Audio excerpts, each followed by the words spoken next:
puisqu'en fait, cette forme de pensée ésotérique en islam, elle est représentée par un grand nombre de courants, en tout cas des courants très diversifiés, qui ne se limitent pas au seul soufisme. Même si, quand on parle d'ésotérisme islamique, islam, en général et le plus souvent, on parle du soufisme. Mais c'est une erreur de penser que le soufisme, à lui seul, représente la forme de pensée ésotérique en islam.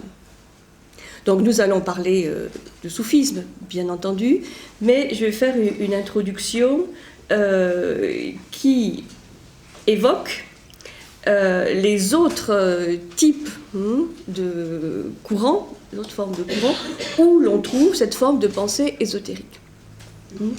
La forme de pensée ésotérique, là je renvoie aux critères qu'on a définis au tout début du cycle. Je ne les rappelle pas, vous les connaissez par cœur. Ces critères, ces 4 ou 6 critères, se retrouvent donc dans différents courants, et ce qui permet vraiment de parler d'une transversalité de la pensée ésotérique en islam, comme d'ailleurs on a pu l'observer dans le champ chrétien ou judaïque. Plus que ça, c'est quelque chose que je vous avais expliqué dès le départ, plus que de marginalité, je préfère le terme de transversalité pour la forme de pensée ésotérique, puisqu'elle va irriguer énormément de courants, tant religieux que philosophiques, et d'une très grande diversité. Donc, schématiquement, on va trouver des formes de pensée ésotérique en islam dans 3 grands champs. Bon. Schématique, mais on clarifie pour ensuite compliquer ou complexifier un peu. D'abord, chez ceux qu'on appelle les falasifa, les philosophes néoplatoniciens. Philosophes néoplatoniciens de l'islam, des 9e, 10e et 11e siècles, que je vous ai indiqués tout en haut du tableau. Al-Kindi, Al-Farabi, dont le nom latinisé est Al-Farabius, et surtout peut-être le plus connu, Avicenne. En quoi ces philosophes, puisqu'on les appelle les philosophes hellénisants, ils font partie de ces falsifas, ces philosophes hellénisants, en quoi ces philosophes développent-ils une forme de pensée ésotérique? Eh bien, essentiellement parce qu'ils vont reprendre des schémas d'émanation néoplatoniciens. Donc, vous pourrez constater, après tout ce cycle, je fais une petite parenthèse, qu'il y a vraiment une plaque tournante dans cette histoire de l'ésotérisme. C'est le néoplatonisme. C'est pour ça qu'on l'a étudié, réétudié largement, parce qu'on voit que c'est à partir de cette pensée néoplatonicienne que la plupart des ésotérismes, d'Orient comme d'Occident, vont se développer. Donc, ces philosophes hellénisants de l'islam ne font pas exception. Ils vont reprendre des schémas donc, de type néoplatonicien, avec, je le rappelle, une structure hiérarchisée de l'univers. Et ils vont s'intéresser tout particulièrement au plan intermédiaire, au plan de médiation entre Dieu et l'homme, ce qui est une des grandes caractéristiques des schémas néoplatoniciens. Alors, Al-Farabi et Avicenne, à sa suite, vont développer particulièrement ces schémas avec ce qu'on appelle notamment la théorie des 10 intelligences. La théorie des 10 intelligences. Donc, ça peut vous rappeler quoi? l'arbre de vie des 10 séphirotes. Hein, c'est dans un autre contexte, certes, mais on peut faire un certain nombre d'analogies et aussi voir ce qui les distingue, bien entendu. Mais la théorie des 10 intelligences, que en fait Avicenne va emprunter à Al-Farabi et qu'il va lui-même développer, hein, avec des schémas à l'appui. Donc, cette dernière, la dernière des 10 intelligences, hein, puisque c'est un processus, comme toujours, en cascade, hein, la dernière des 10 intelligences est désignée comme l'intelligence active, hein, ou agente, ce qui rappelle aussi quelques concepts plutôt aristotéliciens.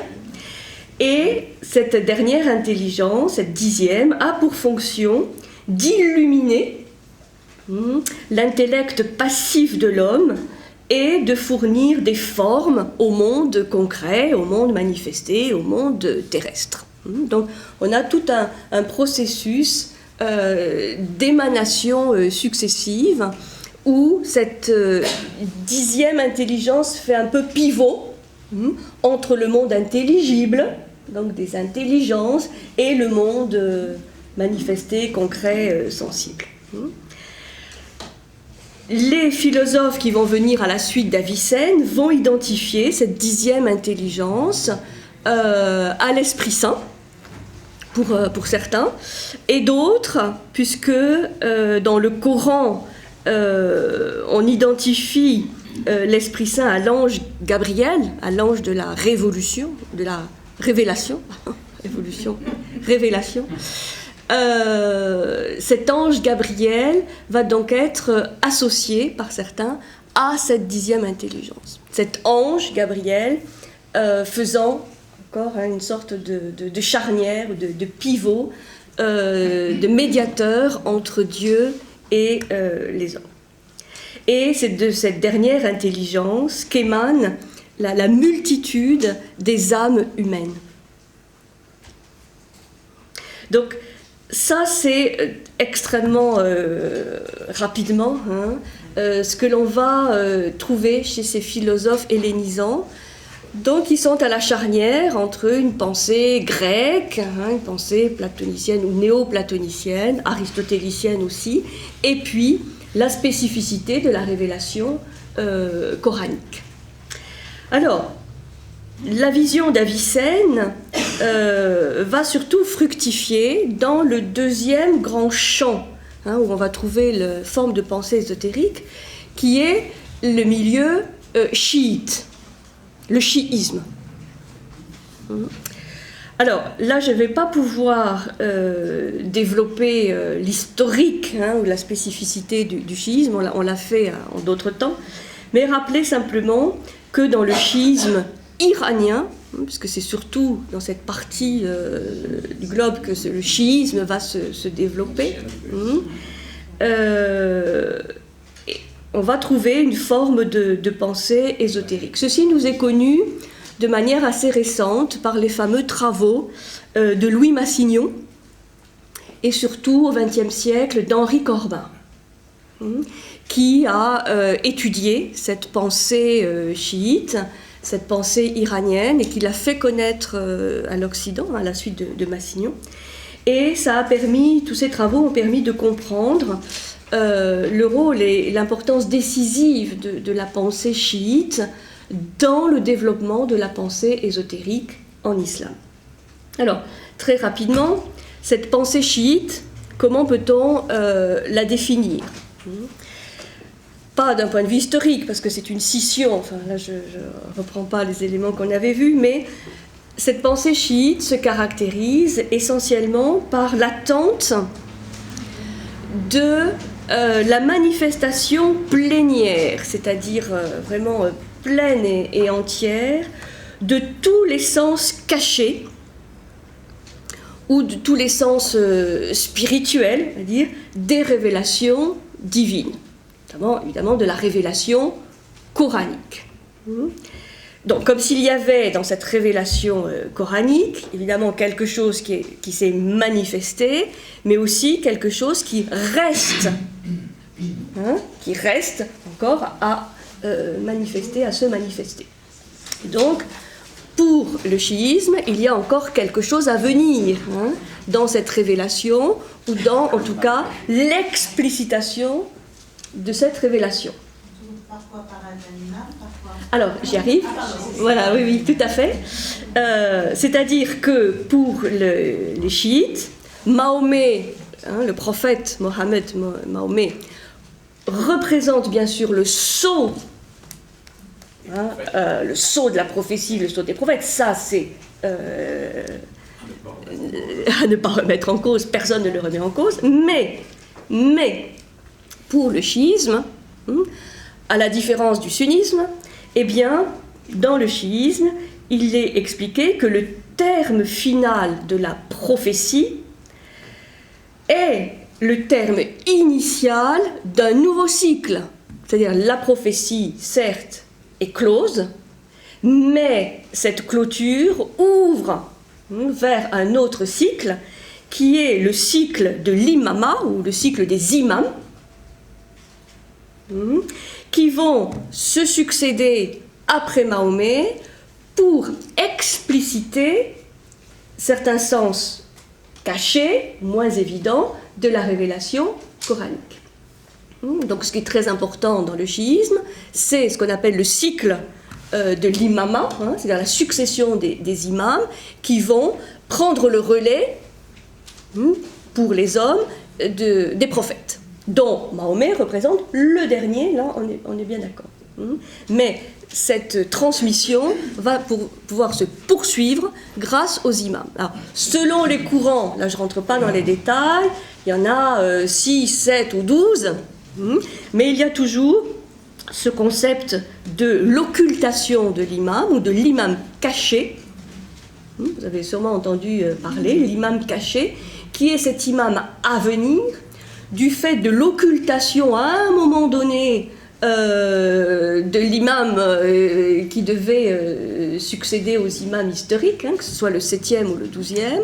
Donc une occultation, c'est-à-dire vraiment, voilà, on ne sait plus où il est, il n'a pas de descendant. Donc cet imam caché va un jour revenir, ce qu'on appelle la parousie de l'imam, comme on va trouver dans le christianisme la parousie christique, qui va signaler, cette parousie, la fin des temps, ou dans une clé plus symbolique ou spirituelle, la fin de l'ascension, ou de l'évolution spirituelle de l'humanité.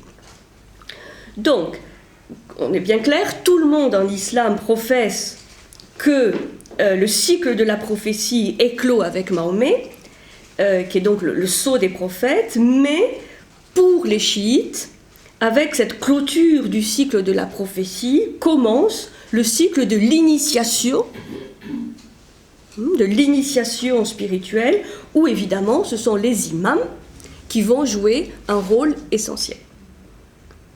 Donc ce qui est clos, c'est la prophétie, je dirais, législatrice, c'est-à-dire voilà, tout a été révélé, tout a été dit, mais tout n'a pas été forcément compris et exprimé.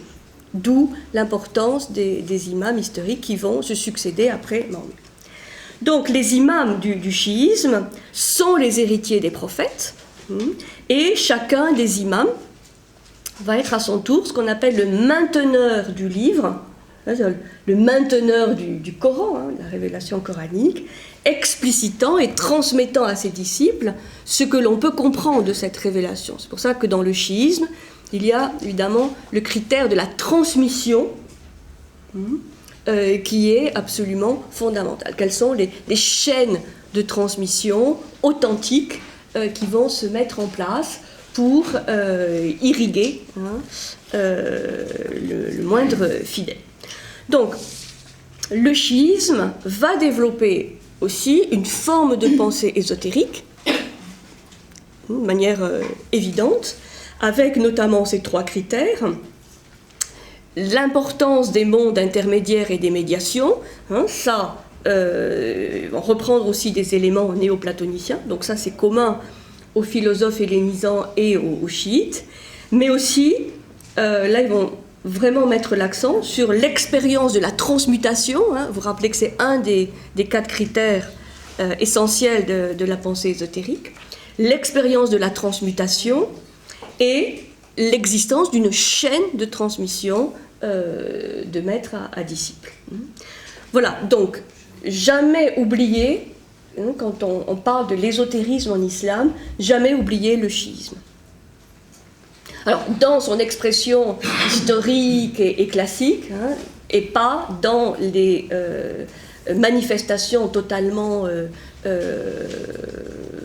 extrémistes et fanatiques auxquelles on fait parfois référence aujourd'hui, ce qui est aussi le cas du sunnisme, de l'autre grand courant majoritaire, où il y a aussi, il a pu y avoir dans le passé, encore aujourd'hui, évidemment des excès. Donc, toujours, particulièrement aujourd'hui, faire très attention quand on parle du chiisme, du soufisme, du sunnisme, de ne pas prendre ce qui nous est aujourd'hui présenté comme le véritable chiisme ou sunnisme ou soufisme. Bon. Le troisième champ, effectivement, dans lequel on va trouver la forme de pensée ésotérique, c'est effectivement le soufisme. Le soufisme. La pensée soufie, mais, j'insiste vraiment, le soufisme à lui seul n'exprime pas la totalité de la pensée ésotérique en islam. Alors qu'est-ce que le soufisme? On va largement l'étudier aujourd'hui. C'est l'effort, c'est ainsi qu'on peut le définir, l'effort d'intériorisation de la révélation coranique. Donc là, vous voyez, on va y revenir, cette notion d'intérieur, sens un peu caché, d'intériorisation de la révélation coranique, la rupture avec une religion purement légalitaire ou littérale, qui accorde au droit et à la loi un rôle prépondérant. Donc c'est une rupture par rapport à cela. Et c'est pour chaque soufi le souhait de revivre en lui-même, enfin au plus profond de lui-même, l'expérience intime du prophète Mahomet.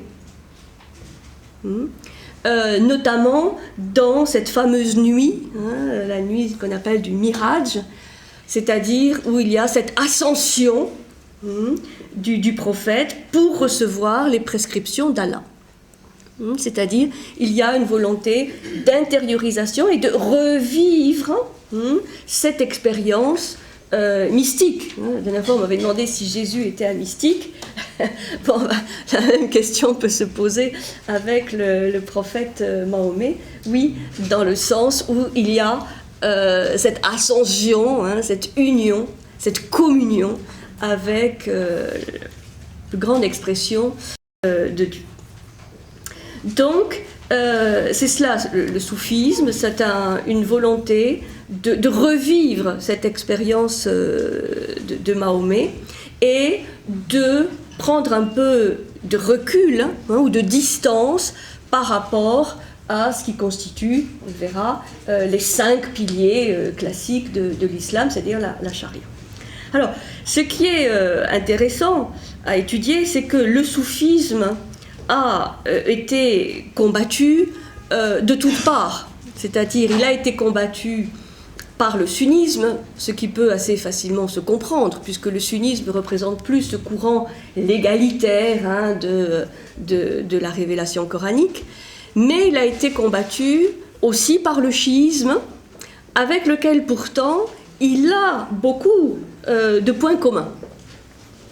Et bien sûr avec des différences, mais si le soufisme a été combattu par le chiisme, avec lequel donc il y a une certaine forme de pensée ésotérique commune, c'est probablement parce que les chiites considèrent que le rôle dévolu par les soufis aux responsables de confréries, qu'on appelle les cheikhs, éliminent ou font concurrence à la parole de l'imam, entre autres. Et l'organisation confrérique L'organisation en confrérie des soufis est quelque chose qui est très important pour les soufis et quelque chose qui n'est pas accepté dans la pensée chiite, puisque dans la pensée chiite, c'est vraiment l'imam qui est la figure de référence et non pas quelqu'un de peu plus proche des hommes.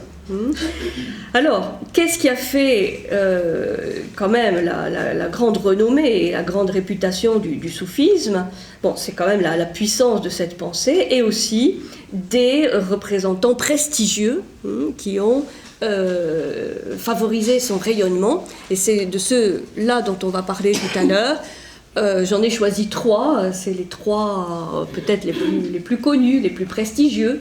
C'est le fameux Ibn Arabi, mais aussi Attar, le grand poète persan Attar, et Rumi. Rumi qui lui est connu par le fait qu'il ait créé cette confrérie, vous savez, Maulana, des derviches, et des derviches tourneurs. Bon, mais il a fait bien d'autres choses et il a écrit aussi bien d'autres choses.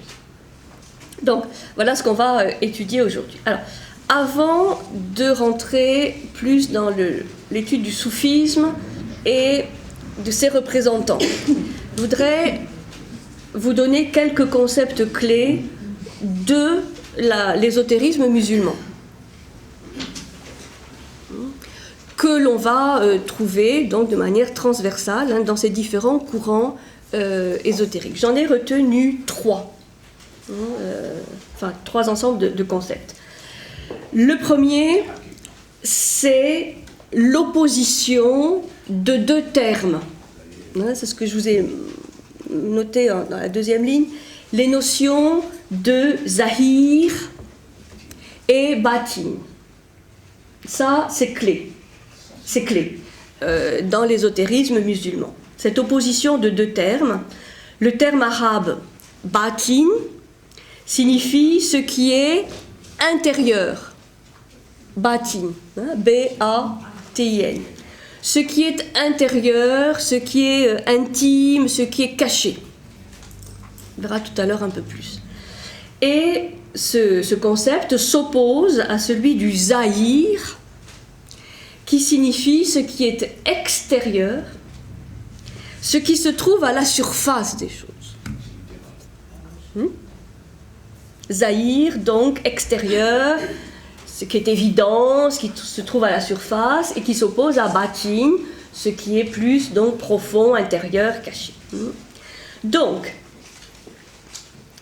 ce que l'on va trouver dans l'ésotérisme musulman, c'est le fait d'aller au-delà du sens évident des textes, de la révélation coranique, mais aussi de toutes les sources écrites, de la loi religieuse, des rituels canoniques, donc d'aller au-delà de leur sens extérieur évident, donc du zahir, pour toucher vraiment un peu plus le cœur de ce qu'est le batin, c'est-à-dire le sens plus intérieur, mais pour lequel il va falloir faire un petit effort d'investigation pour ne pas s'arrêter ou se limiter à ce qui est le plus visible ou évident. Donc, cette recherche du batin, de l'intériorité, va impliquer cette idée qu'on trouve dans le chiisme et dans le soufisme d'une expérience personnelle, d'une expérience vraiment individuelle, vécue, d'un retour vers la source de la révélation, c'est-à-dire d'un contact le plus vivant et direct avec l'influx prophétique. Donc on cherche à se rapprocher le plus possible de la parole, de l'exemplarité prophétique, donc soit à travers les responsables de confréries, les chaks, soit à travers les imams. Donc ça, c'est quelque chose que vous allez trouver de manière extrêmement présente, cette opposition Zahir Batin. Donc j'y reviendrai de manière plus développée tout à l'heure dans le soufisme, mais ça c'est vraiment un invariant. Deuxième point, concept clé, c'est les différentes possibilités de lecture ou d'interprétation du Coran. Alors là, on va trouver vraiment quelque chose, encore une fois, de connu. Rappelez-vous, Origène, hein, les 4 niveaux d'interprétation, l'interprétation allégorique, même qu'on va trouver avec le juif Philon d'Alexandrie, c'est-à-dire toujours cette idée qu'on avait vu aussi dans la Kabbale, hein, le vêtement, le corps, l'âme de l'âme, toujours plusieurs manières de comprendre et d'interpréter les textes. Donc là, évidemment, l'islam ne fait pas exception. On va trouver cette idée qu'il existe plusieurs niveaux, hein, ou étapes d'interprétation, de compréhension des textes. Donc ça, c'est ce que je vous ai marqué ici. Bon, je vous donne les noms arabes, hein, parce que c'est voilà, c'est une manière de rentrer dans la pensée avec, évidemment, leur traduction. Donc, globalement, on peut dégager 3 niveaux d'interprétation, de dévoilement du sens du Coran. Bon, évidemment, qui est le texte, le livre essentiel, mais aussi de toute cette littérature qu'on appelle les hadiths, qui sont les récits sur la vie du prophète et de ses plus proches compagnons. Et de ses paroles. Donc, le premier niveau, qu'on appelle le tafsir, c'est l'interprétation ou l'exégèse littérale. Le tafsir, premier niveau de cette possibilité de lecture ou d'interprétation du Coran, l'exégèse littérale. C'est-à-dire qu'on s'en tient, comme on dit, à la lettre, ou de ce que l'on comprend de manière première, évidente du texte écrit. Et donc cette exégèse littérale a pour pivot ce qu'on appelle les sciences islamiques canoniques, notamment le droit, et qu'on va trouver effectivement dans la base de ce qu'on appelle la loi coranique ou la charia. C'est-à-dire que cette démarche d'interprétation, cette démarche intellectuelle correspond, en tout cas c'est ainsi que certains philosophes l'expliquent, comme une démarche aristotélicienne où on essaie de comprendre logiquement, rationnellement, ce qui est écrit dans le Coran ou les hadiths. Qu'est-ce qui est logique, qu'est-ce qui est rationnel, qu'est-ce qui est évident. Donc ça va donner une première interprétation, une exégèse qui se veut le plus proche du texte. Donc ça c'est vraiment important parce que ça permet aussi de comprendre la multiplicité, comme pour tout texte sacré, la multiplicité des interprétations possibles d'un même texte. Mais évidemment, le Coran n'échappe pas à cela. On peut comprendre les sourates du Coran de multiples manières. Et les conflits, évidemment, naissent souvent de là. C'est qu'il y a des interprétations différentes qui se combattent, chacun étant persuadé que sa manière de comprendre est la manière de comprendre. Donc, c'est pour ça que on entend tellement de choses distinctes, mais ce serait vraiment la même chose avec les autres textes. Donc le tafsir, c'est le premier niveau. Ensuite, on a un autre concept qui est très très important, autant chez les chiites que chez les soufis, c'est la notion du ta'wil. Ta'wil. T-A-W-I-L, qui est étymologiquement, ce que signifie ta'wil, c'est reconduire, ramener à.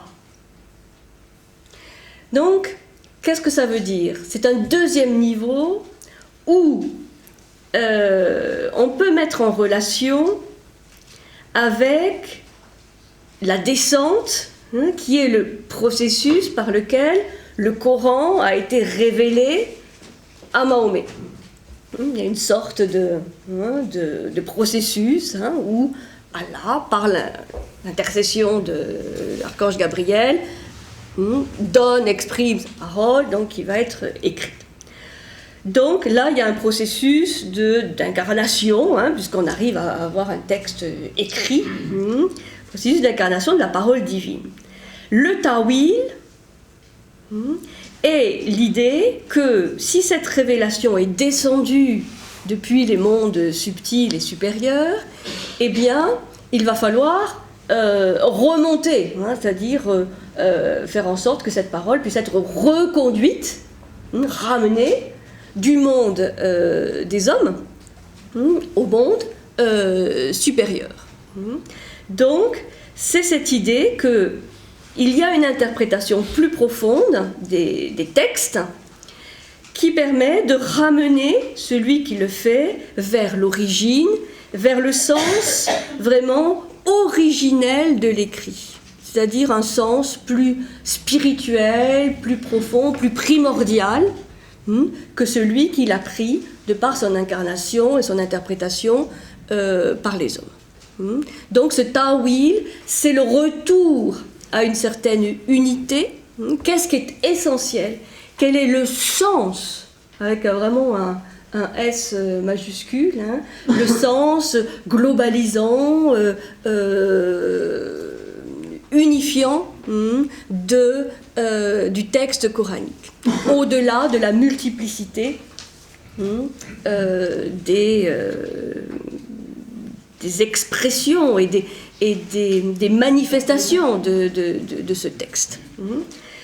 Donc le ta'wil est évidemment ce travail d'investigation, d'herméneutique déjà, est inséparable de ce qu'ils appellent une nouvelle naissance spirituelle, puisque le fait de ramener ces écrits ou ces textes, ces mots à leur source originelle, va de pair avec une sorte de développement intérieur de l'âme qui devient plus fine, plus subtile, plus réceptive à des concepts ou à des visions ou à des images plus subtiles, plus paradoxales, plus contradictoires, moins logiques,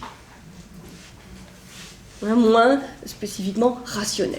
Donc, ta'wil, ça c'est vraiment l'objectif. Vraiment, c'est une discipline à part entière que l'on trouve dans le soufisme, mais aussi dans le chiisme. Et troisième étape de l'interprétation possible du texte, c'est le tafhim, T-A-F-H-I-M, qui est l'herméneutique supérieure, c'est-à-dire que là, c'est vraiment l'acte de comprendre la parole divine, parce que on s'est fait pas l'égal de Dieu, qui reste dans une transcendance et une inaccessibilité quand même assez importante, mais de s'en rapprocher vraiment, vraiment le plus possible pour se faire soi-même un petit peu démiurge, c'est-à-dire trouver un sens créateur au terme et au texte.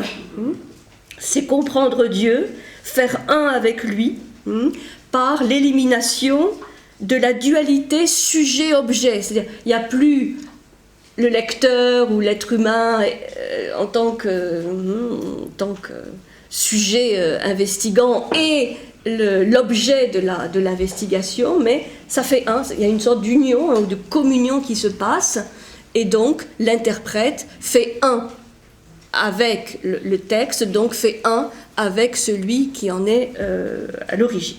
Donc là on a un exemple de ceci, on le verra avec Ibn Arabi, où là évidemment dans le tafhim il y a une expérience mystique d'illumination, comme traduit un des textes d'Ibn Arabi, les illuminations de la Mecque, une illumination, une union, une fusion, une communion, là qui dénote un état tout à fait mystique, que l'on va retrouver chez d'autres auteurs qui appartiennent pas forcément à des courants précis. Je pense notamment à Sohrawardi, qui est un des grands représentants de cette discipline de l'illumination. On devient illuminé. Aujourd'hui, c'est péjoratif, mais comme beaucoup de mots qui sont pris un petit peu à l'envers. Voilà. On devient non pas un illuminé, mais on devient illuminé par la lumière divine. Et de ce fait, il y a évidemment des contenus, des interprétations, des compréhensions totalement différentes, mais qui passent là par l'expérience de la transmutation. C'est un des critères. Donc voilà déjà deux points.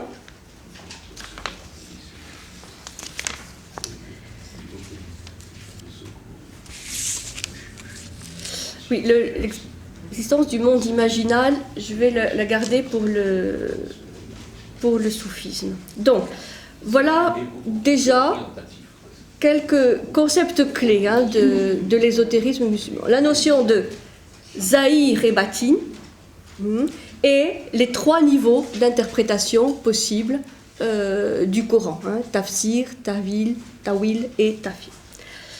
Alors, venons-en maintenant au soufisme, qui représente effectivement... Alors, je vais le garder, oui, j'en avais annoncé 3, mais je vais le garder pour plus tard, parce que je vais déjà vous le dire, c'est l'existence du monde imaginal. L'imaginal, qui est un concept créé par Henri Corbin pour définir ce monde intermédiaire. Mais je préfère finalement le garder pour tout à l'heure parce que ça sera plus facile à comprendre par rapport à ce que je vais déjà expliquer du soufisme. Donc vous pouvez corriger ces deux. C'est l'opposition zahir-batin et les 3 niveaux d'interprétation du Alors, le soufisme. L'étymologie soufisme fait dériver ce terme du terme arabe souf, S-U-F, qui en arabe veut dire la laine. La laine. Donc en fait, ce qu'il faut savoir, c'est que le mot soufisme, ou soufi, fait allusion à la coutume qu'avaient ces personnes de porter des vêtements et un manteau de laine, notamment blanche. Pas n'importe quelle laine, la laine blanche. Soufi. Donc, ça veut dire que dans ce terme, il n'y a pas de référence particulière à une doctrine ou à une vision du monde, mais plutôt cette habitude, cette convention de s'habiller en laine, vêtements de laine blanche. Et il est probable que ce vêtement de laine, d'ailleurs, ait été... vraiment une habitude dès les temps pré-islamiques, associés au désert, à la vie dans le désert. Donc ce terme soufi va évidemment avoir un certain nombre d'échos, d'associations d'idées et d'images, et notamment laine blanche, couleur blanche, synonyme de pureté, d'ascèse, de détachement, mais aussi de celui qui va suivre la voie, V-O-I-E, l'ami de Dieu, qui suit une voie de détachement et de pauvreté pour se rapprocher le plus possible de Dieu. Alors, le soufisme est, comme le chiisme, une protestation, une rupture par rapport à la tendance de réduire l'islam à une religion simplement légalitaire et littéraliste. Hein, ça, c'est ce qu'on trouve de commun dans les deux courants. Et donc, le soufisme, comme le chiisme, va être amené à développer de manière assez détaillée des techniques d'ascèse spirituelle dont les degrés, les progrès, les objectifs vont solliciter toute une métaphysique désignée sous le nom d'Irfan, en arabe, I-R-F-A-N, Irfan, qui signifie la connaissance des vérités cachées, et que certains traduisent par la gnose. Hein, encore une fois, on va trouver cette notion, ce concept de gnose. Donc vous voyez qu'on va trouver gnosis, la connaissance, autant dans le champ chrétien que dans le champ judaïque, que dans le champ donc, de l'islam. C'est une notion vraiment transversale. Irfan, I-R-F-A-N, I-R-F-A-N, qui est cette connaissance, discipline qui amène à cette connaissance intérieure ou cachée. Alors, là, cette fois, oui, on va parler de 3 grands thèmes de cette métaphysique soufie. Puisque ces thèmes de métaphysique, c'est-à-dire de vision du monde, vont expliquer toutes les disciplines, les exercices, les rituels, l'importance, par exemple, du chant, de la danse, enfin, tous ces éléments qu'on va trouver dans les confréries soufis. Alors, le premier grand thème, je l'ai déjà un petit peu expliqué, c'est la double polarité de l'exotérique et de l'ésotérique. Donc, exotérique, zahir, ésotérique, le batin. Les soufis nous disent que tout texte, toute révélation, et donc évidemment parmi eux le Coran, possède 2 aspects. Donc un aspect manifeste, évident, extérieur, le zahir, et un aspect caché, occulte, intérieur, le batin. Alors le terme zahir, on développe un petit peu, le terme zahir, qui est aussi l'apparent, par opposition au caché, et ça fait référence à une des sourates du Coran où Allah lui-même se présenterait à la fois comme l'apparent et le caché. Donc le zahir, l'apparent, évoque le sens de ce qui est derrière. Là, c'est l'origine étymologique du mot zahir, ce qui est derrière, ce qui est à l'arrière, le dos des choses. Comme si on ne voyait les choses que par l'arrière, le dos. Donc ce qui est manifeste n'est que le dos ou l'arrière de la chose, et on ne peut pas vraiment connaître la chose que l'on voit de dos. Donc c'est une image qui est associée au concept de zahir, ce que l'on voit par l'arrière. En revanche, le batin évoque le sens de ce qui est devant, ce qui est à l'avant, et parfois aussi ce qui est au centre, ce qui est au milieu. Il y a beaucoup de traductions possibles de ces termes arabes. C'est pour ça que mieux dire les différentes acceptions plutôt que d'en dire qu'une. Donc ce qui est devant, ce qui est au centre, ce qui est au milieu. Ce qui est caché est le devant de la chose. Si on voit les choses d'abord par ce qui est le dos, pour voir les choses de devant, il va falloir se placer autrement. Donc, soit faire pivoter la chose en question, soit dépasser la chose en question pour la voir de devant et non plus simplement de derrière. Vous voyez les analogies qu'on peut faire. Il faut donc découvrir la face cachée, bâtine des choses. Alors, ça, c'est quelque chose de commun au chiisme, au soufisme.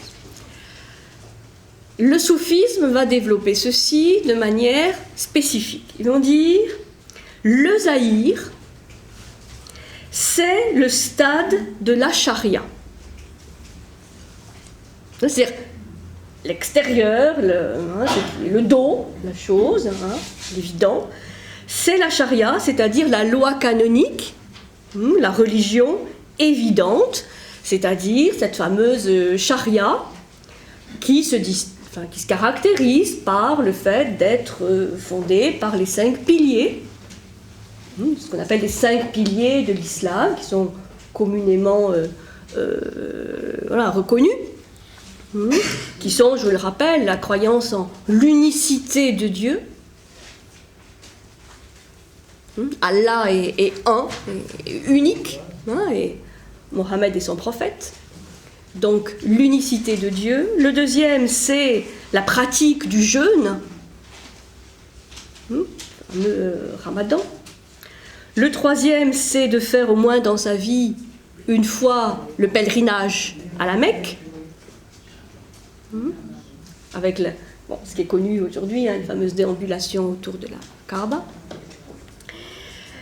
L'aumône, c'est-à-dire de faire des dons aux plus pauvres, c'est-à-dire d'être toujours sensible à la pauvreté et de pouvoir donner. Lors de la période du Ramadan, particulièrement, mais tout au long de l'année. Et puis, les prières, les 5 prières journalières, qui étaient au départ une, et qui ensuite s'est enrichie pour être au nombre de 5, en direction, non pas de Jérusalem comme c'était au départ, mais de la Mecque. Donc, voilà. Pour les soufis, il n'est pas question de remettre en cause ces 5 piliers de l'islam. Il faut les observer comme tout bon musulman. Mais ce n'est que le zahir, c'est-à-dire ce qui est extérieur, ce qui est l'égalitaire, ce qui est de l'ordre du devoir. Voilà, ce que tout bon musulman doit faire. Là, on est vraiment dans l'obéissance, la soumission, l'observation d'un certain nombre de règles, donc qui vont très loin dans, le vécu quotidien. Donc ça, ce stade de la charia, de la loi canonique, c'est le zahir. Et charia, ce terme arabe, évoque l'image d'une grande route. La charia, c'est la voie. V-O-I-E. C'est une grande route, c'est une large artère, donc qui peut être poursuivie, vécue par un grand nombre de gens, par une majorité de personnes. Cette loi est à ce moment-là le domaine des obligations du culte, le domaine de ce qui doit être fait. Voilà. Et vous savez que, effectivement, le droit, ce qui doit être fait, donc observer le droit, le fameux fiqh, est très important du fait de l'imbrication très importante qu'il y a dans l'islam entre le religieux et le juridique. Et le politique.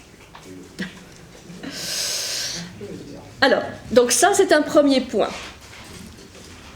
Zahir, batin, mais comment les soufis l'interprètent? Le zahir, c'est la charia.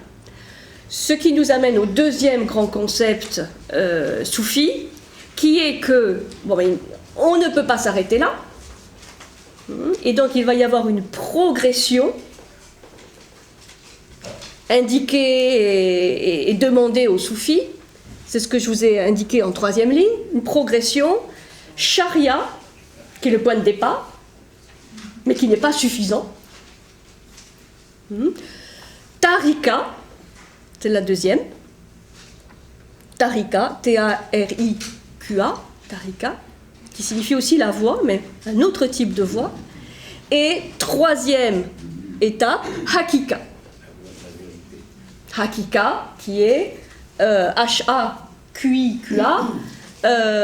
qui est la finalité, l'objectif d'atteindre le plus possible le monde de la vérité. Donc il y a une progression, Sharia, Tarika, Hakika. Et à partir du moment où on dépasse l'étape de la Sharia, donc déjà au niveau de la Tarika, on est dans le batin. D'accord ? C'est-à-dire on passe à une autre vision qui, pour le soufi, est indispensable. Non, on veut dire que le charia, c'est un peu peut-être un socle, mais qui n'est absolument pas suffisant dans la vision soufie pour revivre, comme je disais, intérioriser cette révélation coranique et revivre l'expérience du prophète. Donc, ce batin va se diviser en 3 étapes en fait. On a la première étape qui correspond au stade de la tarika, qui signifie aussi la voie. Mais plus la voie large, et c'est plus l'autoroute, c'est plus la voie large et qui peut être prise par le plus grand nombre, c'est une voie. Ça, on a toujours évidemment ce concept dans d'autres traditions, de la voie étroite. Oui, comme le chat de l'aiguille. Alors, certains vont me dire, oh là là, encore une fois, c'est élitiste cette histoire. Et c'est vrai. Mais il faut qu'on s'entende sur le terme élitiste. Voilà. Donc, la tarika évoque un chemin plus étroit. Et comment définir le domaine de la tarika? Par comment faire ce qui doit être fait. C'est-à-dire, avec la charia, on est dans le devoir. Ce qui doit être fait. Bon. Donc une observation qui peut être assez simpliste, entre guillemets, simple de ce qui est requis. Avec la tarika, on passe à une autre étape où on se demande quel est l'état d'esprit adéquat pour faire ce qui doit être fait. C'est-à-dire, faire n'est pas suffisant. Oui, il faut le faire avec l'état d'esprit qui convient. Donc, c'est pour ça qu'on parle du comment faire ce qui doit être fait, et c'est aussi associé à la notion de vouloir.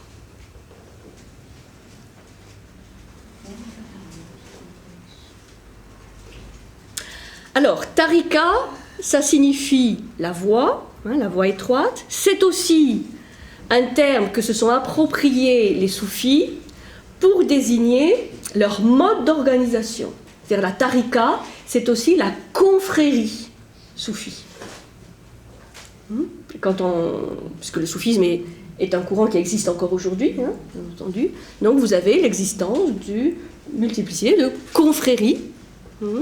Qui sont d'accord sur l'essentiel, mais chacune est organisée autour, notamment d'un cheikh, donc d'un responsable de confrérie et d'un certain nombre de disciples. Donc tarika, ne vous étonnez pas, vous pourrez le trouver aussi dans cette acception de confrérie, dans le soufisme. Alors, comment faire ce qui doit être fait revient à préciser dans quel état intérieur, dans quel état de conscience accomplir l'acte cultuel qui doit être fait. Donc on dit que la tarika, c'est le domaine du vouloir, c'est-à-dire apprendre à vouloir faire correctement. Donc on n'est pas jugé par simplement le fait, ou l'action, l'acte rituel qui est fait, mais avec quelle conscience? Vous voyez? C'est-à-dire on va un peu plus à l'intérieur, puisque l'acte lui-même n'est pas suffisant pour juger de l'état de conscience intérieur. Et pourquoi faut-il l'apprendre? C'est une investigation, c'est un apprentissage, c'est toute une discipline, parce que, disent les soufis, les hommes ont une multitude, une infinité de désirs qui sont totalement dispersés, des désirs qui vont dans tous les sens, et il faut donc apprendre à concentrer, à unifier les désirs pour leur donner un sens unique et englobant. C'est-à-dire un exercice ou des exercices, des pratiques de concentration, d'unification, pour affiner aussi ces désirs qui dispersent et arriver à un désir unifiant qui sublime, qui peut les désirs terrestres. Donc, faire de tous les petits désirs un grand désir qui les intègre tous et surtout se traduit par une soif de perfectionnement. Le soufi est mu par une volonté de se perfectionner. Il n'y a pas de perfection de l'être humain, mais oui, de perfectibilité. L'homme est perfectible. Il peut travailler sur lui-même et se perfectionner. Alors, pour les soufis, au stade de la charia, il n'y a pas de vie spirituelle proprement dite. Il n'y a pas de quête spirituelle proprement dite, puisque pour eux, la quête spirituelle commence au stade de la tarika, de l'engagement dans une voie qui transforme la vie du soufi en une perpétuelle recherche de moyens qui lui permettent de se perfectionner. Alors, la seconde étape du bâti, que je n'ai pas indiquée parce qu'on parle toujours des trois, mais en fait, cette seconde étape du bâti va se subdiviser à son tour en deux niveaux. Tarika, c'est le deuxième. Mais entre la tarika et la hakika, il y a des éléments intermédiaires. Je vais vous expliquer rapidement.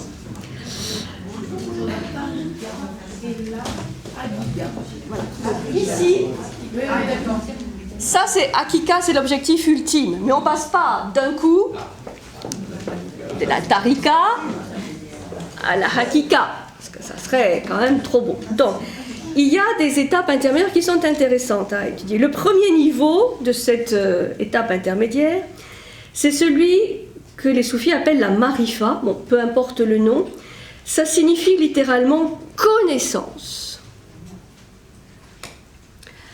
Connaissance salvatrice et transformatrice. C'est là où on peut parler d'une gnose, d'une connaissance salvatrice et transformatrice. Ici, le soufi apprend à connaître la science spirituelle, la philosophie, la théologie. C'est-à-dire là, c'est une étape d'investigation. Donc, vous voyez, ça ne vient pas dès le début. Puisque la tarika, il y a déjà des pratiques, disons, de maîtrise, de connaissance, mais plus intérieure. Après, il faut étudier. Étudier la philosophie, étudier la théologie, étudier les textes, voilà. C'est tout un programme d'études. C'est le domaine du savoir, où le soufi commence l'apprentissage des sciences qui le rapprochent de sa quête. Donc, une investigation très large. Le droit, bien sûr, mais ça peut être aussi la médecine, les mathématiques, une érudition assez complète. Ils sont très exigeants. Oui. Oui, en théorie, oui.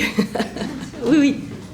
Et le deuxième niveau du bâti, ce niveau intermédiaire, est celui de la karama, c'est-à-dire qu'on traduit parfois par prodige ou miracle, mais qui est plus le fait d'acquérir un certain pouvoir.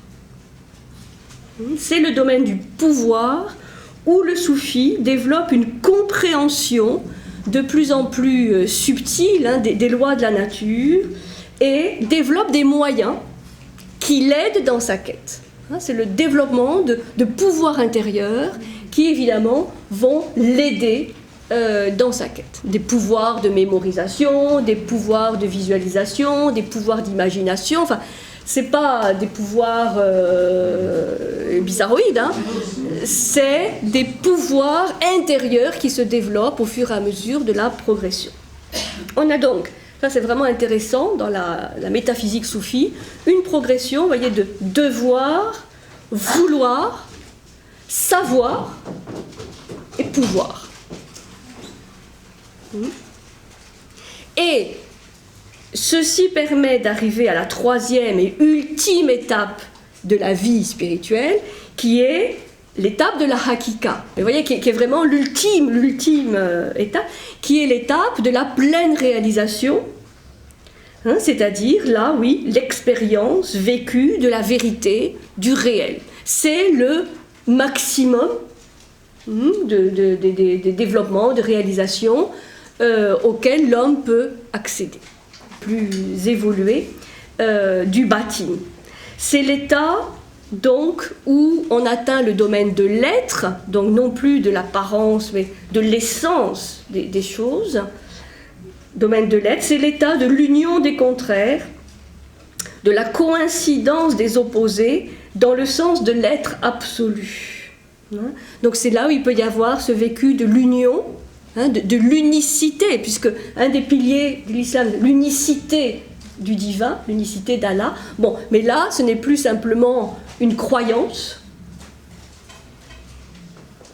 ou quelque chose qui est répété, mais qui est profondément vécu, qui est expérimenté. D'où aussi l'unité, disons, au niveau de l'être humain qui en ressort. Donc cette progression s'effectue dans le sens de ce qui est appelé par les soufis la réalisation plénière du divin dans l'homme. C'est une union avec un Dieu qui reste quand même à jamais dans son essence inaccessible, mais qui peut être approché à travers ces médiations qui sont les noms divins, les noms d'Allah et ses attributs.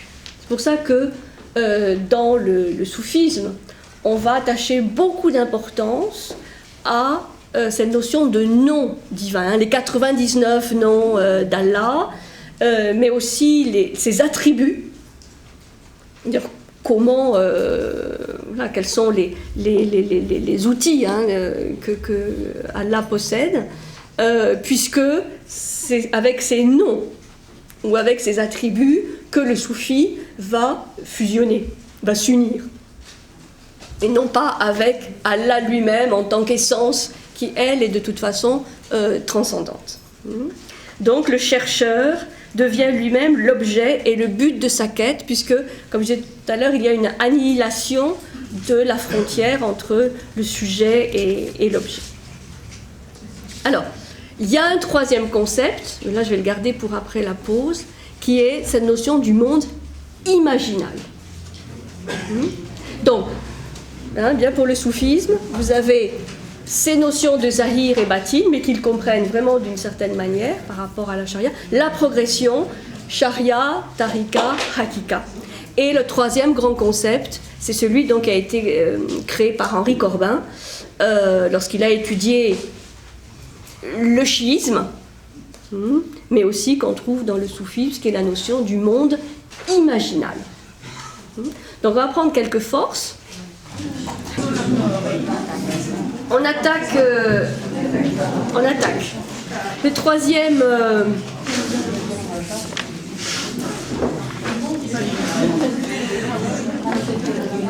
Le troisième grand thème de la métaphysique soufie. Je vois que ça vous rend joyeux, donc ça c'est déjà absolument génial.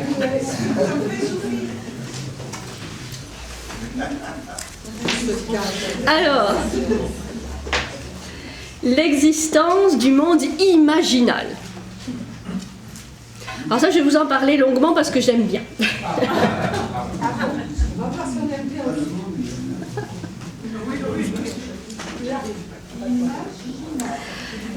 Le monde imaginal. Alors, si vous voulez être savant, paraître savant comme ça, vous parlez du mundus imaginalis.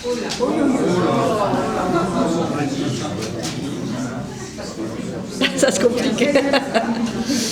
Alors, qu'est-ce que c'est que ce monde imaginal? C'est une création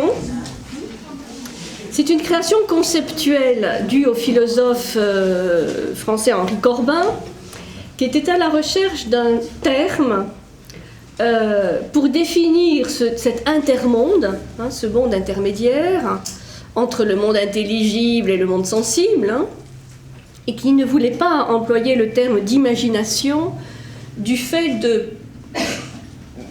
du discrédit, hein, de certains discrédits autour de ce terme d'imagination qui, pour beaucoup, recouvrait et recouvre encore un peu un monde fantaisiste, un fantasme, de rêve, n'ayant pas vraiment d'ancrage dans le réel. Donc ça, on verra à partir de la semaine prochaine, c'est vrai, ce processus historique qui a fait que ce terme d'imagination a pu finir par être traité de folle du logis. Et donc, il ne voulait pas employer ce terme. Donc, il a recherché, et c'est pour ça qu'il a créé ce concept qui lui est propre, et qui a été repris à sa suite par beaucoup d'anthropologues, de monde imaginal. Donc, c'est, en fait, le monde, c'est un intermonde, hein, c'est le monde de l'imagination créatrice, dont vous trouvez des références, si vous voulez avoir les premières références de ce concept, c'est dans l'œuvre d'Henri Corbin qui s'appelle Corps spirituel et terre céleste. Donc c'est un intermonde et qui va avoir, comme les autres mondes, un certain nombre de formes. C'est pour ça qu'il va parler de formes intelligibles, de formes imaginales et de formes sensibles. Donc cet intermonde est le monde de toutes les visions. Enfin, c'est vrai que ça met un terme à tout ce monde des médiations, hein, qu'on a vu dans les différentes formes de pensée ésotérique. Et lui, il le définit comme étant un monde où l'âme, parce que c'est aussi le monde de l'âme, si on veut, en tant qu'intermédiaire entre l'esprit et le corps, c'est le monde où l'âme immatérialise les formes sensibles, c'est-à-dire c'est un monde qui part des formes sensibles, hein, les formes du monde manifesté, mais qui va les immatérialiser, c'est-à-dire qui va les élever. Donc là, il y a un processus d'ascension, hein, à partir des formes sensibles jusqu'à ces formes imaginales. Elle les reconduit à la source de leur existence, quelque part, et en même temps, c'est un monde où l'âme imaginalise les formes intelligibles ou les archétypes. C'est-à-dire que c'est un monde qui va donner forme à des idées, à des concepts, à des principes, à des archétypes. En fait, c'est vraiment un lieu de rencontre. Enfin, dans le sens symbolique du terme.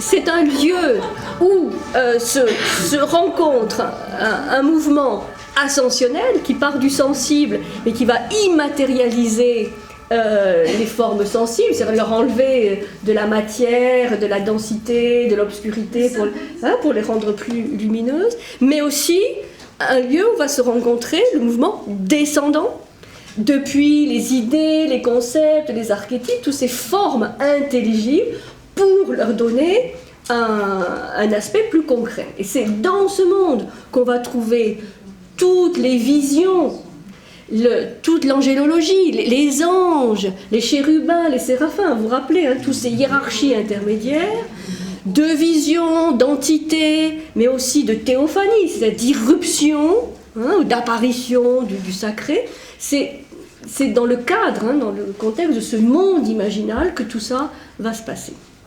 Donc il va y avoir chez Corbin, et ensuite sa suite, d'autres auteurs, qui vont vraiment expliquer le rôle essentiel de ce monde imaginal pour, justement, dans le cadre de cette expérience de transmutation. C'est évidemment dans ce monde imaginal que vont se résoudre les contradictoires, quand on dit la coïncidence des opposés, où il n'y a plus d'opposés mais des éléments qui se complètent. Et c'est un passage obligé vers la hakika. Pour ceux qui veulent aller vers la hakika, c'est le passage obligé parce que c'est là où déjà se résolvent un certain nombre de paradoxes, de contradictions, avant d'arriver à l'unité, à l'union. Mais donc tout ceci va développer donc un certain nombre de références de cet intermonde, des images propres au monde imaginal. Là, on va trouver la notion d'épiphanie, de théophanie, c'est-à-dire d'une vision qui devient différente, qui se transforme, du fait que l'âme, cet élément intermédiaire entre l'esprit et le corps, s'affine, devient de plus en plus réceptive à ce genre de vision. Donc, c'est aussi ce qu'on va trouver dans la littérature mystique, quelque part, tout ce qui est transmis comme vision, comme expérience, tout cela appartient à ce monde intermédiaire, ce monde médiateur, à cet intermonde qu'est le monde imaginaire. Donc, il est évident que de nombreux soufis et bien d'autres philosophes ou mystiques de l'islam vont témoigner de leur accès ou de leur accession à cette terre des visions. Et Ibn Arabi, Attar et Rumi en sont de parfaits exemples. Donc ils vont témoigner de ces visions qui sont les visions propres à ce monde imaginaire. Donc le mérite des explications et de tout ce que Corbin va écrire sur ce monde imaginal, ça permet de cadrer et de vraiment bien préciser l'intérêt, le contexte de ce monde intermédiaire. Et quel rôle il joue, puisque ce monde imaginal appartient à chaque être humain, au moins en potentialité. Donc le monde imaginal, c'est aussi le lieu de la vision des prophètes et des mystiques, des épopées et des quêtes initiatiques, des symboles et des rituels d'initiation, des liturgies et de tout processus de gnose. C'est le lieu du chemin de l'âme, comme dit Gilbert Durand, et de toute phénoménologie de l'esprit. Henri Corbin emploie ce terme, phénoménologie de l'esprit. C'est-à-dire comment l'esprit devient ou s'habille de phénomènes. Et donc, ça donne une sorte de sérieux ou de crédibilité à tout ce monde des images, des visions, mais aussi de la vie des sens, qui est extrêmement important dans ce monde. Bon, voilà pour, disons, cette troisième notion du monde imaginal, ce monde intermédiaire. Bon. Qui n'est pas nouveau en tant que tel. Ce qui est nouveau, c'est l'appellation et sa description, parce que là, c'est vraiment intéressant de voir comment Corbin explique aussi la naissance de ce monde et à quoi il sert. Alors, venons-en maintenant, c'est simplement là quelques pistes, puisque ça va être assez rapide, mais cette évocation de ces trois grands personnages liés au soufisme. Ibn Arabi. Ibn Arabi, bon, on l'a déjà étudié moult fois, 1165-1241, qui est une prestigieuse figure du soufisme et l'un des plus grands visionnaires de tous les temps, et qui est parfois appelé le grammairien de l'ésotérisme musulman.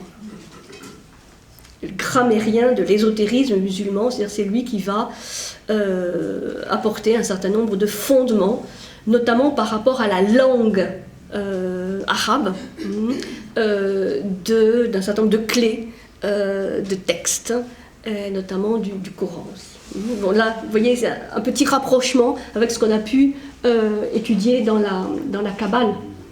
C'est-à-dire que la langue, la connaissance de la langue arabe est vraiment très importante pour comprendre, avoir des interprétations, des compréhensions plus profondes des textes.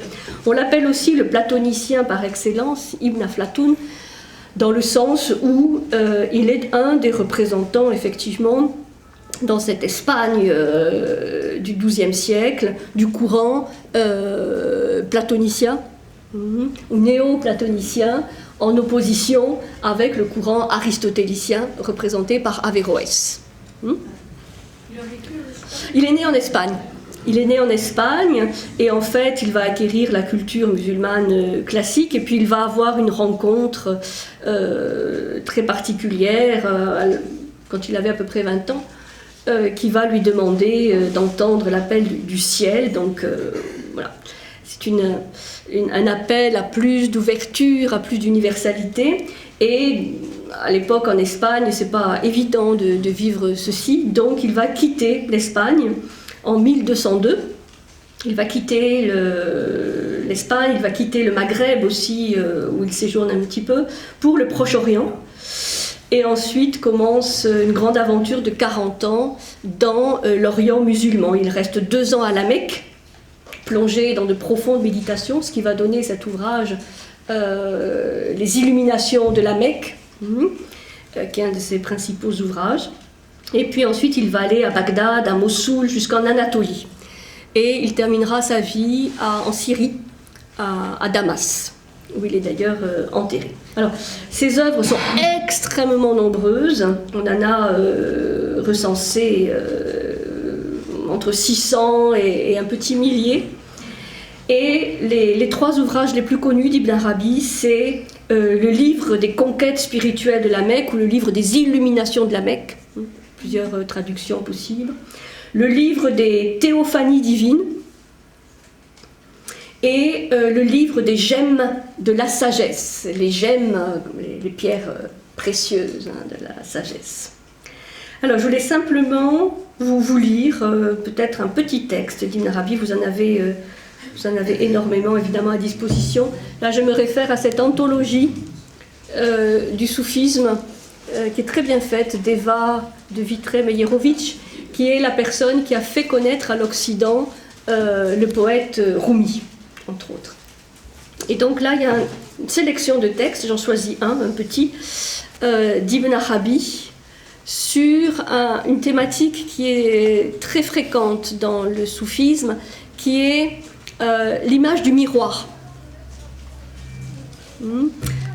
Puisqu'on parlait de l'âme tout à l'heure, l'âme médiatrice, l'âme est souvent comparée à un miroir.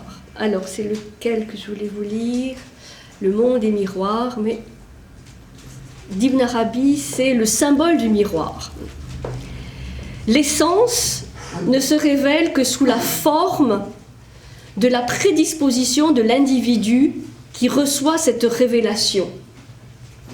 Et jamais il ne se produit autre chose.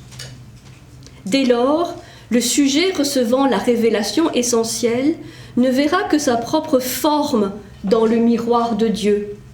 Il ne verra pas Dieu, il est impossible qu'il le voie, tout en sachant qu'il ne voit sa propre forme qu'en vertu de ce miroir divin. Ceci est tout à fait analogue à ce qui a lieu dans un miroir corporel. En y contemplant des formes, tu ne vois pas le miroir, tout en sachant que tu ne vois ces formes ou ta propre forme qu'en vertu du miroir. Alors ça, c'est une méditation qu'on peut avoir le matin ou le soir devant son miroir. En y contemplant des formes, tu ne vois pas le miroir, tout en sachant que tu ne vois ces formes ou ta propre forme qu'en vertu du miroir. Selon que le miroir est propre ou pas trop, on ne verra pas la même chose. Bon, ça c'est moi qui le rajoute, c'est pas d'Ibn Arabi.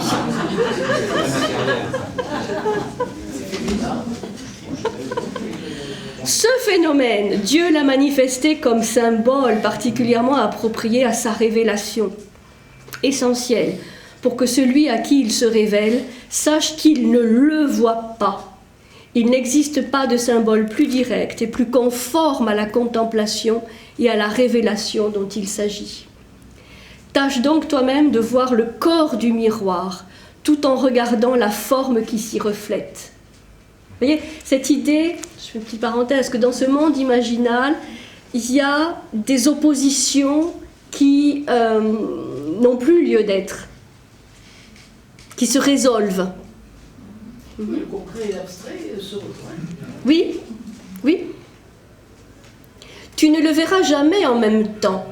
Cela est si vrai que certains, observant cette loi des formes réfléchies dans des miroirs, qu'ils soient corporels ou spirituels, ont prétendu que la forme réfléchie s'interpose entre la vue du contemplant et le miroir même. Vous voyez cette idée d'une vision intermédiaire entre soi et le miroir.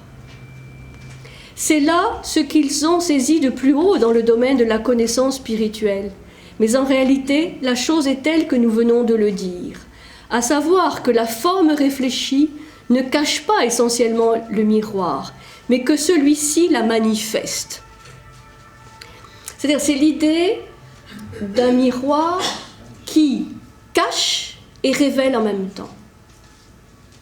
C'est-à-dire, ce qui dévoile cache aussi en même temps.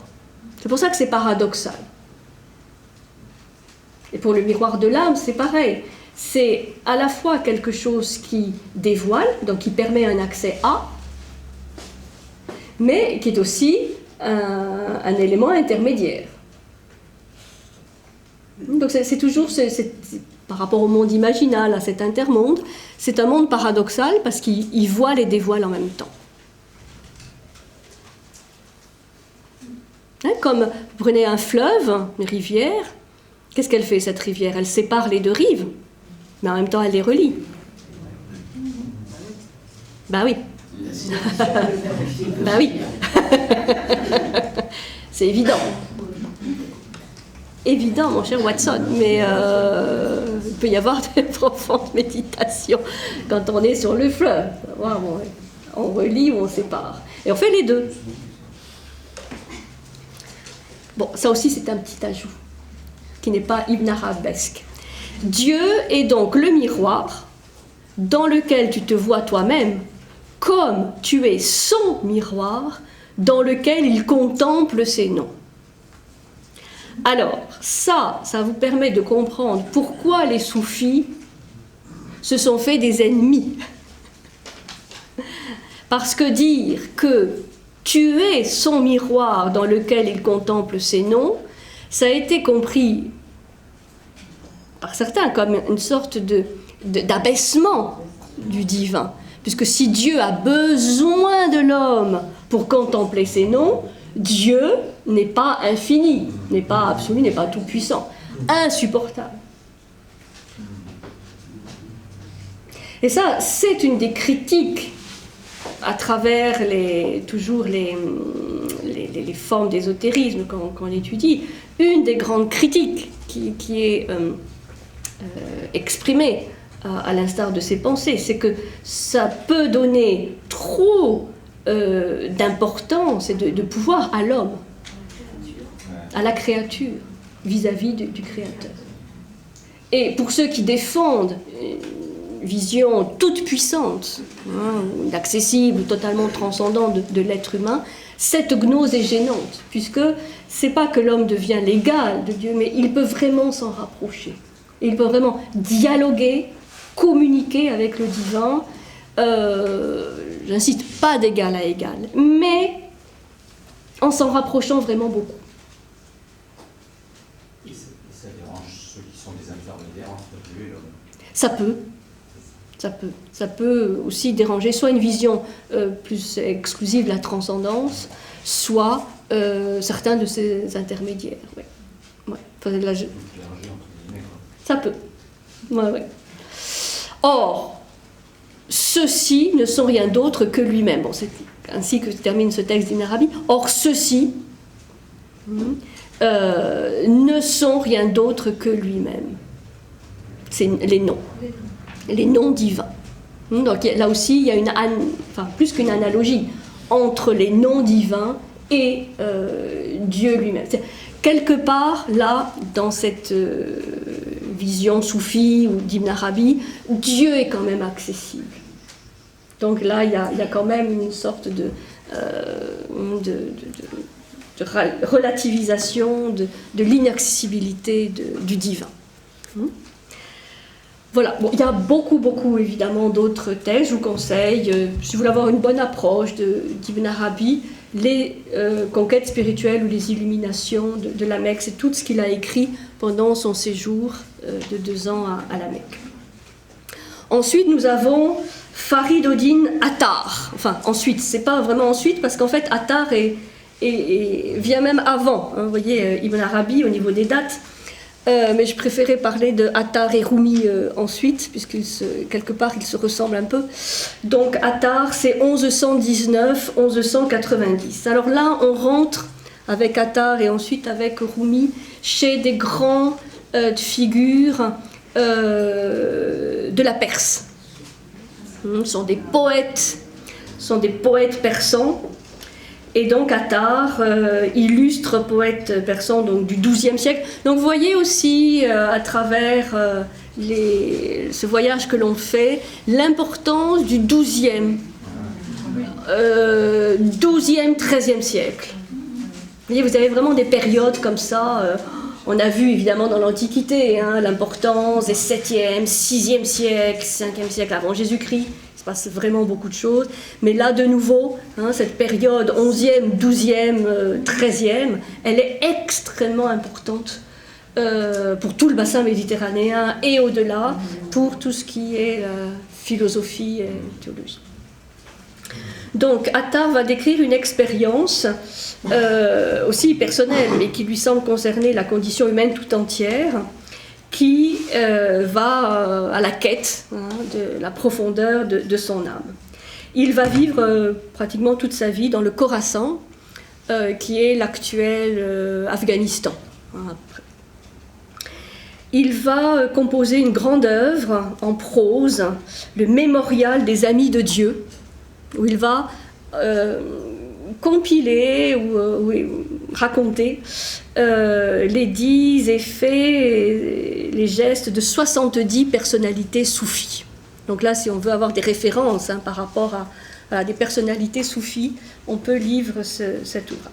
Ce qui a rendu célèbre en Occident Faridoddin Attar notamment, c'est cette fameuse pièce, cette œuvre qui a été souvent mise en scène, qu'on appelle la conférence ou le langage des oiseaux.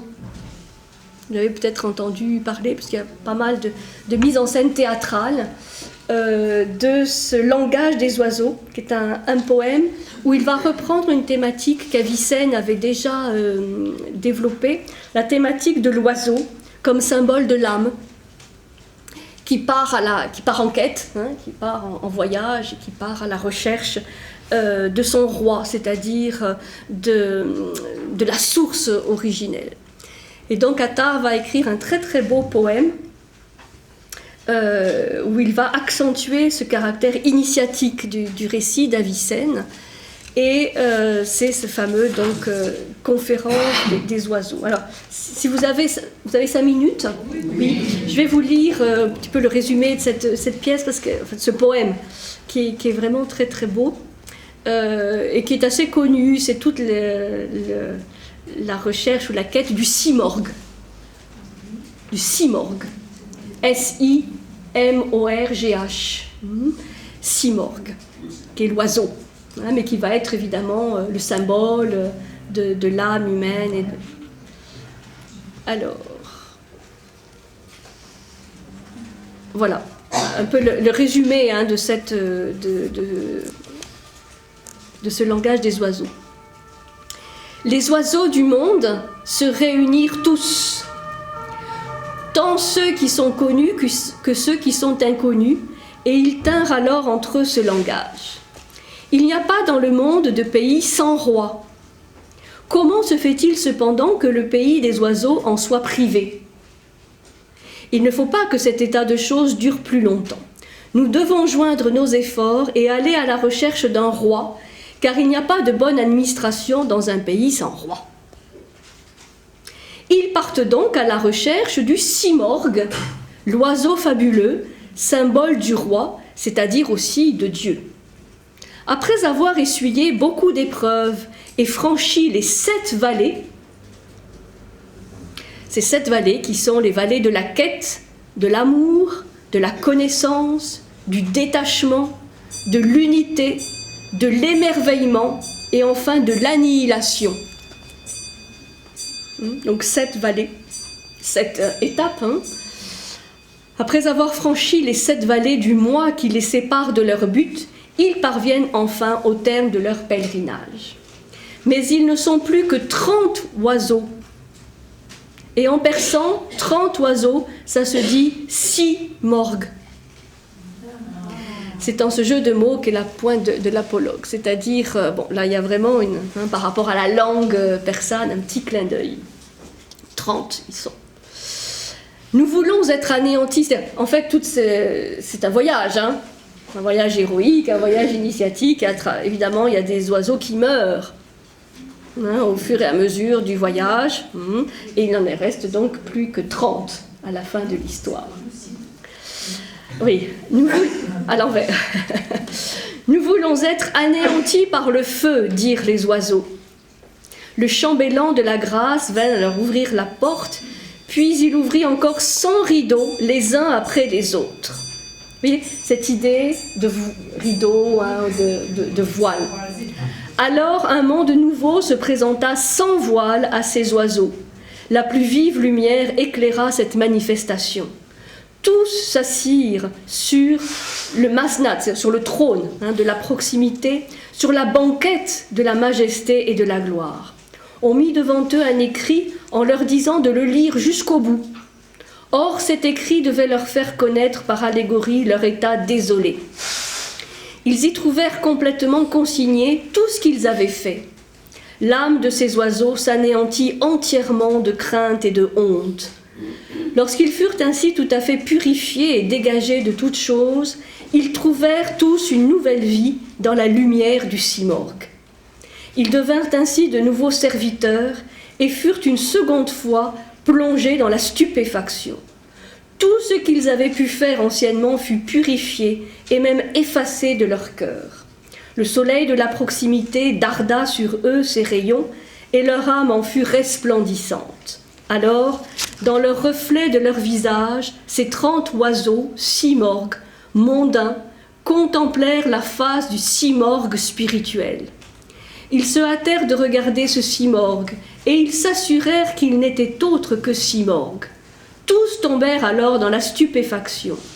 Ils ignoraient s'ils étaient restés eux-mêmes ou s'ils étaient devenus les simorgues, et que le simorgue était réellement les 30 oiseaux, simorgues. Vous voyez, il y a cette idée, à un moment donné, de stupéfaction, on ne sait plus où est le sujet, où est l'objet. C'est pour ça que ce jeu de mots est si important, puisque collectivement, ils sont le simorgue.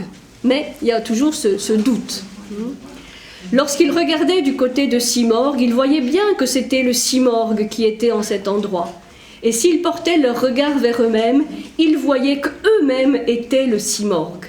Ça reprend un peu cette image qu'on avait du miroir tout à l'heure chez Emma. Enfin, s'ils regardaient à la fois des deux côtés, ils s'assuraient qu'eux et le simorgue ne formaient en réalité qu'un seul être.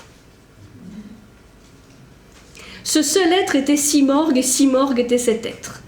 Personne dans le monde n'entendit jamais rien de pareil. Comme ils ne comprenaient rien à cet état de choses, ils demandèrent aux simorgues de leur dévoiler le grand secret. Alors, le simorgue leur fit cette réponse. « Le soleil de ma majesté est un miroir.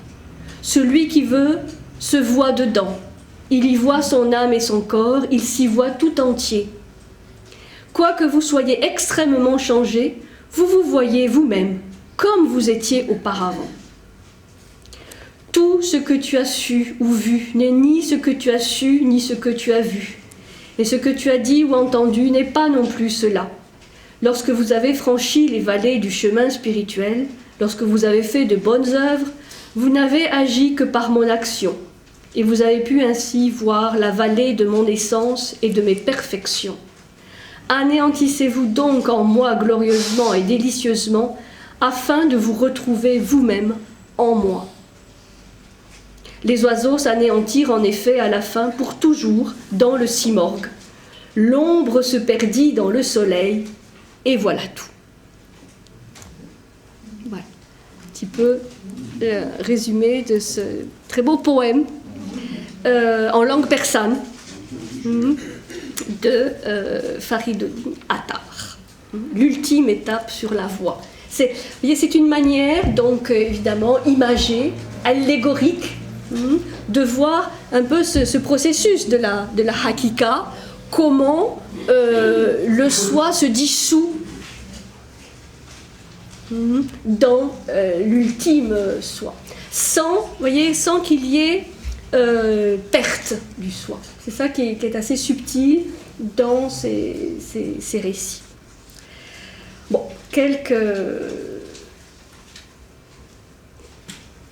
pour vous donner quelques éléments, pour vous donner envie de lire Attar. Et enfin, Jalal al-Din Rumi, 1207-1273, qui est là aussi un grand poète persan, grand mystique, qui est né aussi dans le Khorasan, et qui est celui que le monde de l'islam désigne par le nom de Maulana. Maulana qui veut dire notre maître, ce qui va donner ce nom à la confrérie qu'il va créer des derviches, Maulana. Son nom Rumi vient de Roum qui signifie l'Anatolie, donc c'est là où il va passer la plus grande partie de sa vie, d'où ce surnom de Rumi. Donc lui aussi, il va avoir une rencontre qui va bouleverser sa vie, celle d'un grand maître, Shams de Tabriz, qui est une sorte de derviche errant, dont on sait peu de choses, mais qui devient son maître, qui ensuite va mourir. Et c'est à la mort de ce maître qu'il va instituer ce qu'on appelle le Sama, S-A-M-A, qui désigne ce rite, ce rite, parce qu'il n'y a pas d'autre mot, ce moment de concert spirituel, accompagné donc de musique et accompagné de cette danse caractéristique des derviches tourneurs qui, en tournant autour d'eux-mêmes et tournant autour d'un espace sacré, symbolise ou reconstitue la danse cosmique des planètes autour du Soleil. C'est un exercice extrêmement exigeant, puisque c'est un rite qui se prépare et qui normalement se pratique au sein de la confrérie et qui n'est absolument pas un spectacle. Surtout pas. Donc, si vous avez l'occasion, parce que c'est aussi possible parfois de voir des représentations organisées par des confréries soufis, mais dans un esprit rituel, c'est-à-dire de silence, vraiment d'intériorisation, où il n'y a pas de spectateurs, mais où vraiment on essaie de vivre ce qui se passe. Ça, c'est intéressant. Mais évitez les spectacles. Parce que là, ça n'a plus... Enfin, c'est un peu dommage. Et c'est vraiment pas l'esprit, évidemment, originel de cette danse, qui est une danse spirituelle, et où, vous pouvez le constater, au bout de quelques tours déjà, les danseurs, entre guillemets, sont dans un état modifié de conscience, tellement ils rentrent, disons, dans cette danse qui est une danse cosmique, où chacun est une planète. C'est pour ça que les robes sont de différentes couleurs, au-delà en dessous du blanc. Et c'est vraiment un exercice spirituel à part entière, qui ne doit pas être regardé par des yeux profanes. Alors, Ses amis, les amis de Rumi nous le décrivent ainsi: jamais il ne cessait un instant d'écouter la musique et de danser. Il ne se reposait ni jour ni nuit, il avait été un savant, il devint un poète. Il avait été un ascète, il devint enivré d'amour. Non du vin du raisin, l'âme illuminée ne boit que le vin de la lumière. Donc là, vous avez beaucoup d'œuvres de Rumi, le livre du Dedans, vous avez des lettres, vous avez des quatrains, le fameux Rubaiyat, et vous avez cette grande œuvre qu'on appelle le Madnawi, qui est une épopée en vers, divisée en 6 livres, et où Rumi se propose vraiment de transmettre un enseignement. Et encore aujourd'hui, vous avez des chaires de transmission et d'études de ce Madnawi. Alors, simplement, un petit texte, pour ne pas faire de jaloux quand même de Rumi, que je prends toujours dans cette anthologie magnifique. Alors, par rapport au sama, ce fameux rite soufi, le sama, ça c'est Eya de Vitré-Meyerovitch qui le dit, le sama est un véritable office liturgique, participation mystique et mise au diapason d'un cosmos sacralisé où toute chose célèbre les louanges de Dieu. Et lorsque dans la danse des Molawi, les derviches au son de la flûte de roseau s'élancent en tourbillonnant, c'est la ronde vertigineuse des planètes. De même que tout ce qui se meut dans la nature qu'ils veulent symboliser. Là, c'est vraiment une expression de cette nature vivante, où tout est vivant, tout est en mouvement. Et évidemment, l'homme, le derviche, fait l'offrande de sa propre danse à cette nature où tout est vivant. Le maître de leur confrérie voyait l'univers tout entier s'associer à leur joie triomphale. Bon. Alors, le texte maintenant de Rumi, qu'est-ce que je peux vous lire de beau? La danse cosmique, Rumi. 100 vagues se brisent dans l'océan sous le vent du sama. Tout cœur n'est pas digne de vivre le sama. Le cœur qui s'est uni à l'océan des cœurs, sous ce vent, se met à frémir et réclame le sama. Nous sommes tes hôtes et les hôtes du sama, ô âme des compagnons et sultan du sama.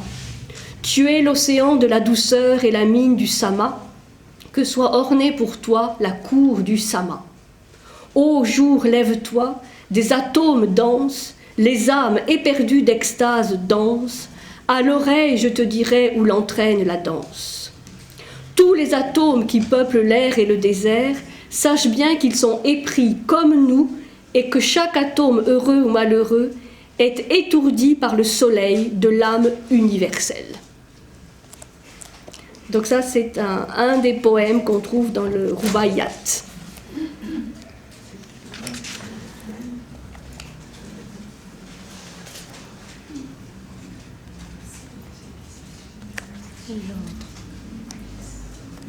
Je crois.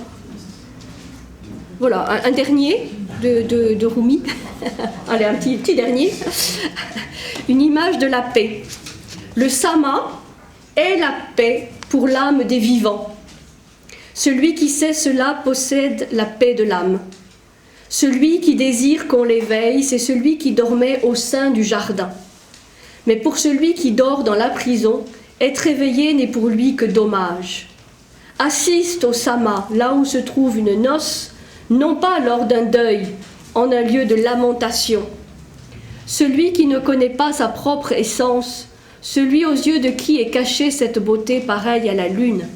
Une telle personne, qu'a-t-elle à faire du sama et du tambour de basque?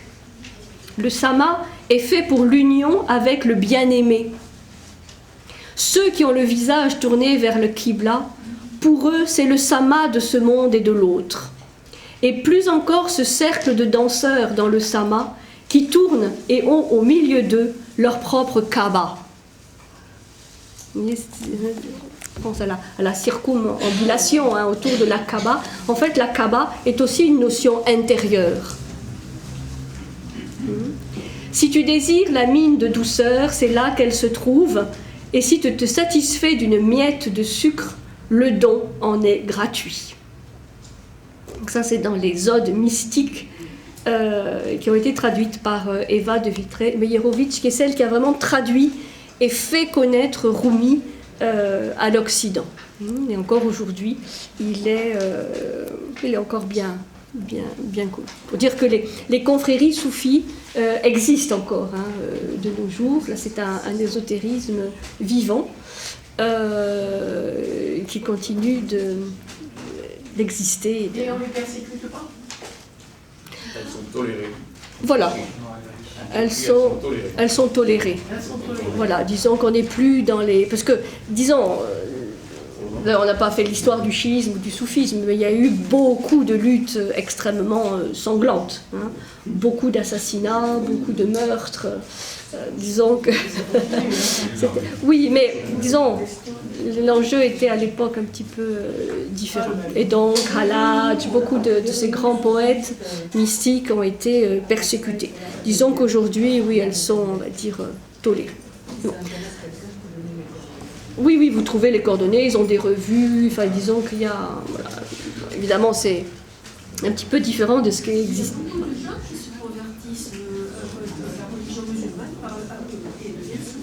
On peut, bien sûr, on peut devenir soufi. Oui, ben c'est comme... Alors là, il faut faire attention, parce que c'est comme par rapport à la Kabbale, ce qu'on avait vu. Disons que là, on retombe un peu dans le Zahir. Bon, c'est ce qu'on verra un petit peu à partir de la semaine prochaine, avec les deux conférences sur les courants ésotériques modernes, enfin, ou contemporains. Disons que voilà, il y a des éléments traditionnels et puis il y en a d'autres qui sont plus parfois des adaptations au monde d'aujourd'hui. Donc voilà. Très circonstanciées. Pardon? Des adaptations très circonstanciées. Des adaptations très circonstanciées, on va le dire joliment comme ça.